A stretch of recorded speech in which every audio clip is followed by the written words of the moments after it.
Steve Carter Sr. was an officer in the United States Army who was stationed on the Hawaiian island of Oahu in 1980. He made the decision to adopt a kid with his teaching wife, Pat, while on job. They knew they had to take a 3.5-year-old kid home when they came across him in foster care. According to Pat, it was love at first sight, as she told People in 2012. That year, on September 23rd, Steve and Pat moved the youngster in with them full-time. Tenzin Amiya was the little man's name, and he had spent the previous 3 years in the state's custody, according to Hawaii authorities.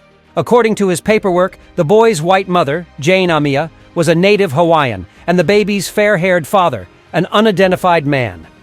When Tenzin was just 5 months old, she had been arrested. So the poor little boy had found himself in the care system in Hawaii in June of 1977. But now it appeared that Tenzin's fortune had turned. The youngster, now known as Steve Jr., was renamed William Stephen Tenzin Carter and moved to a rich part of southern New Jersey to start a new life with the Carters. He had a contented and typical upbringing in the 1980s and 90s, playing sports and having get-togethers with the local youngsters. Steve eventually left the house of his adoptive parents and entered the computer game. But now that he was an adult, he started to ponder who his biological parents may be. His alleged Hawaiian ancestry was at this point the subject of family jokes. He does not strike one as being of Polynesian extraction, Steve Sr. told the South Jersey local newspaper, describing his fair skin, blue eyes, and blonde hair. In fact, when Steve Jr. received a DNA testing kit as a Christmas present, his interest was really stirred. His startling results showed that, as it turned out, he was actually descended from the Scandinavians. Still, even though the mystery had grown, it appeared that Steve's origins would always remain a secret. However, one day he came over an intriguing news article that piqued his curiosity once more about his background. And story about Carlina White, an African-American lady who was abducted as a newborn from a hospital in Harlem, New York City, caught Steve's attention in 2011. She had grown up in Connecticut, unaware of her history, thinking her mother was the one who had abducted her. Her true parents, meanwhile, lived less than 45 minutes away by car. However, the 23-year-old eventually found the truth after doing internet research on missing persons.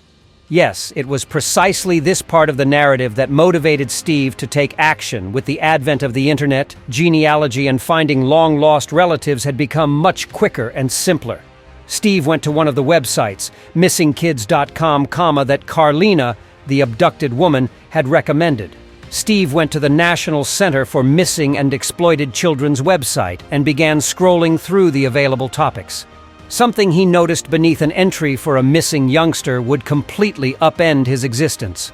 Marks Panama Moriarty Barnes was identified on the missing persons database as having gone missing in June 1977. An artist's interpretation of Marks as a middle-aged man accompanied the entry. To Steve, it was like staring into a mirror. In 2012, he said to People, "I got chills. I thought, holy crap, that's me." Steve was so astonished that he gave his DNA sample to the authorities and called them. After a grueling 8 months, the findings were finally received. They demonstrated, somewhat astonishingly, that Steve and Marks were the same individual. Tracy, the software man's wife, urged him to start exploring his new background. But what he discovered was a tragic tale. Journalist and Vietnam veteran Mark Barnes had been working in his Paula, Oahu, Hawaii home garden on June 21, 1977. His fiancée Charlotte Moriarty took their 6-month-old boy on a stroll while he was busy planting. The artist declared that she and little Marks were going to visit a food shop just a few blocks away. But Charlotte never came back. But Mark wasn't very worried about it at first. Reports stated that Charlotte was a bit of a free spirit, who had a history of taking long flights of fancy. However, Mark called the police when 3 weeks went by and neither his fiancée nor their little boy had shown. However, after starting their hunt for Marks, the authorities were unable to find any leads. A devastated Mark had been searching Hawaii's streets for his vanished family for more than a year.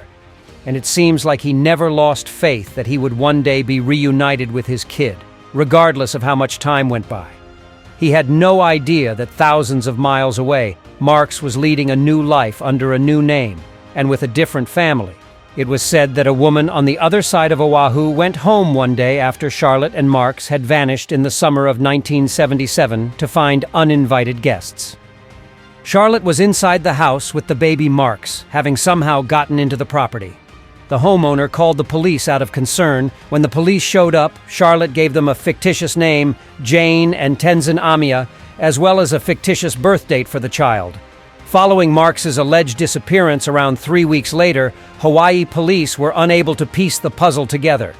Tragically, the youngster who was now known as Tenzin had escaped the net before Mark could even start looking for him. Charlotte was reportedly placed in a mental health hospital shortly after, and Marks was left in the state's custody. The boy's unfortunate destiny saw him living in an orphanage about 30 miles from the home of his biological father. Following her admission, Charlotte checked herself out of the hospital a few days later, and with that, she was gone forever, and with her, the truth about her son. However, Mark had not been the only one left to speculate about what had become of Marks. His 8-year-old half-sister, Jennifer, was as determined to know the truth. Indeed, the resolute woman convinced the Hawaii authorities to reopen the case in 2001. Steve learned about his hidden origins because they had commissioned an artist to create a drawing of what Marks would look like as an adult. After more than 30 years, the truth was eventually discovered, but Steve took his time getting in touch with his family. He acknowledged his fear to People magazine. However, he ultimately called Jennifer after months of waiting, and eventually he also communicated with his biological father, who by then had returned to his home state of California. All I could say was, "Wow, oh wow, wow," Mark recounted after Steve Jr. had told Ma and Pa Carter about Marks, Tenzin, and himself. It had been a challenging voyage for them back in New Jersey. Pat said to People, "On an emotional level, I felt like we'd taken someone else's child." However, the pair seemed to have accepted the circumstances over time. "It's taken a while for us to get used to the idea that we have to share him, but I'm sure it's going to be wonderful," Steve's mother said in a 2012 interview with the chat show The View. In 2012, Mark, Jennifer, and the Carter family had not been together in person, but a reunion seemed inevitable. Even though the process had been emotionally taxing for everyone involved, the Carters are grateful for one thing. They realize that their narrative has the potential to inspire hope in other families who have lost a loved one. In the meantime, Mark and Jennifer are more in contact with their long-lost family than they ever imagined, because to Steve's inquisitiveness and the internet.